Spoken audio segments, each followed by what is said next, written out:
All right, everybody, and welcome back to Chapter 2, Lesson 2 of the Damage Control Assistant Senior Enlisted Curriculum. I'm Lieutenant Timothy Mueller, and we're going to be talking about the 5 reference points on board of a ship.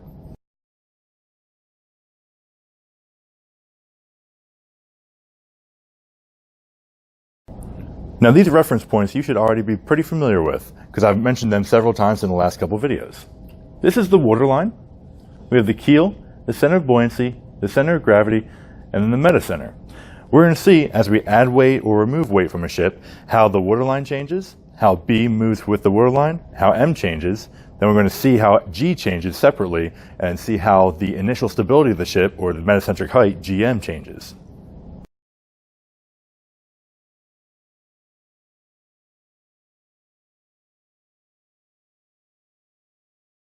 Now, first off, we have to look at what the rules are when looking at all these reference points. So on the right of the screen, you're going to see them in order.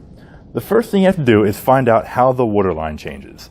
We're going to take this model, and we're going to pretend that the ship is constant, and the waterline is moving up or down with relation to the ship. So if we add weight to the ship, we know that it's going to sink lower, which in turn means that the waterline is rising on the ship. So if we add weight, the waterline goes up, and if we remove weight, or the displacement drops, then the waterline is going to move down, which means the ship is floating higher in the water. So our first rule is B, the center of buoyancy, always follows the waterline. And that makes sense if you looked at Chapter 0 with the video on center of buoyancy.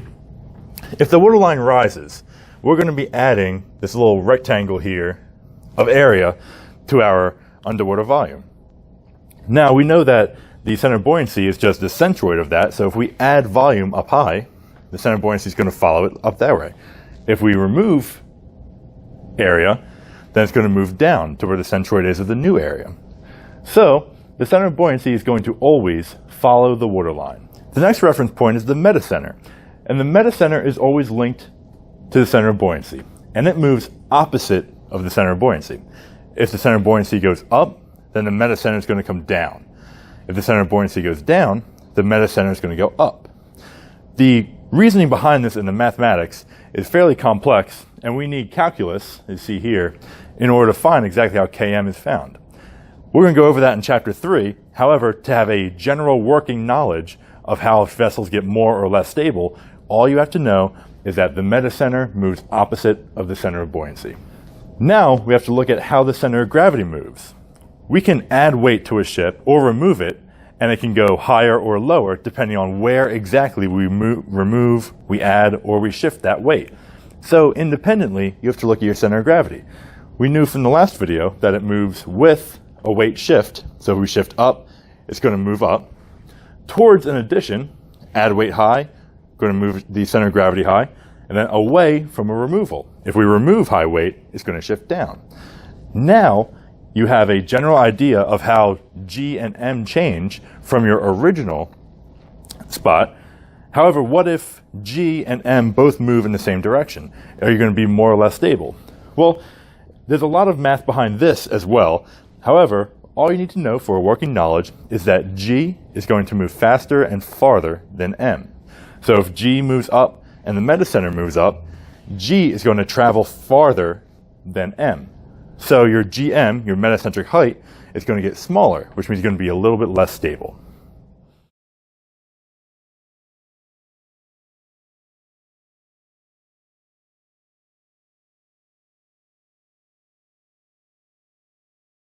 So if you look to the left of the screen, I have all the steps right here in order. You start by seeing where your waterline is going to go. Then from the waterline, you know how your buoyancy is going to move. Then your metacenter. Then independently, you work out how G is going to move. Knowing that G moves faster and further than M, now you can see how your GM is affected. So let's take a quick look at a couple scenarios that could happen with weight additions and removals. So now let's say we have a helicopter that lands on the flight deck. Typically ships are designed so that the center of gravity is right at about the waterline. So the flight deck has to be higher than that, so we're adding weight high. So a helicopter comes on the deck, we're adding weight, which means that the waterline is going to go higher. The ship is going to sink deeper into the waterline, or into the water, meaning the waterline comes up. From that, waterline goes up, B always follows the waterline, so B is going to move up. M is always going to go opposite of B. So M is going to shift down a little bit.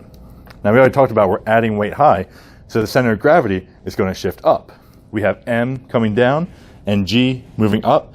That means GM is going to get slightly lower, which means the vessel is going to get less stable.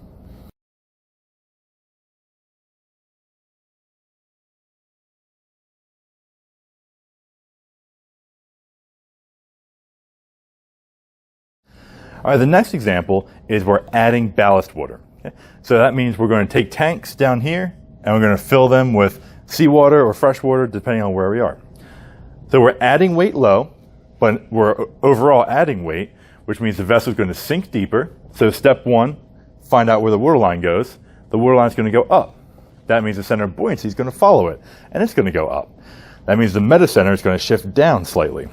Now we're adding weight low, so we know the center of gravity is going to shift low. We have the metacenter going down, and we have the center of gravity moving down as well. So now this rule, rule 4, comes into play. G moves faster than M, or faster and further than M.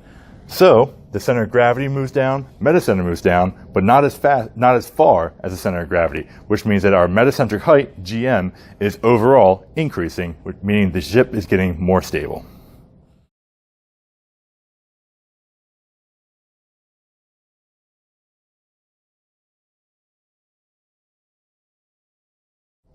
The next situation we're going to look at is if we have an aircraft in the hangar and we're going to move it up to the flight deck. So this constitutes a weight shift. We know that with a weight shift, displacement doesn't change. It means the waterline doesn't change, center of buoyancy doesn't change, and the metacenter is not going to change. So the only thing that's moving is the center of gravity. We're shifting a plane or a helicopter or whatever it is up from a lower deck to a higher deck, which means, as we saw in the last video, that the center of gravity is going to shift towards that weight shift. It's going to move up. We have the metacenter staying stationary, then the center of gravity moving up, which means that GM is going to become lower, which means our metacentric height is becoming lower, which means that we are now less stable.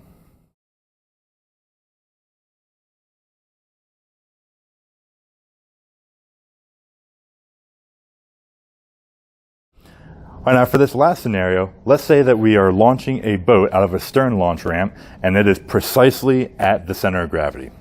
So we're launching a boat, which means our displacement is getting lower. So the vessel is going to ride higher in the water, meaning that the waterline is going to shift down. This means the center of buoyancy is going to shift down, metacenter going higher.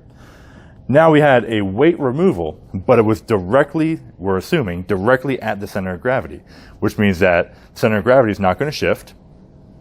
Metacenter comes higher, which means we have an increase in GM, increase in the metacentric height, which means our ship is now getting more stable.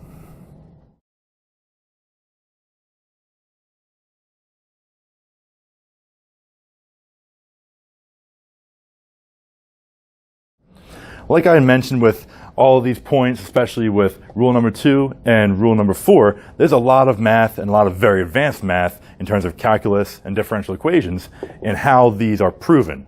I'm not going to go into all the way into the weeds of it. However, like I said, for working knowledge, all you have to know is that M moves opposite of B, and then G moves faster than M.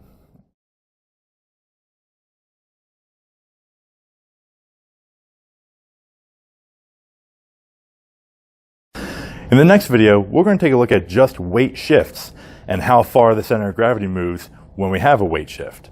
Then after that, we're going to talk about weight additions and removals and how to calculate the movement of the center of gravity from there.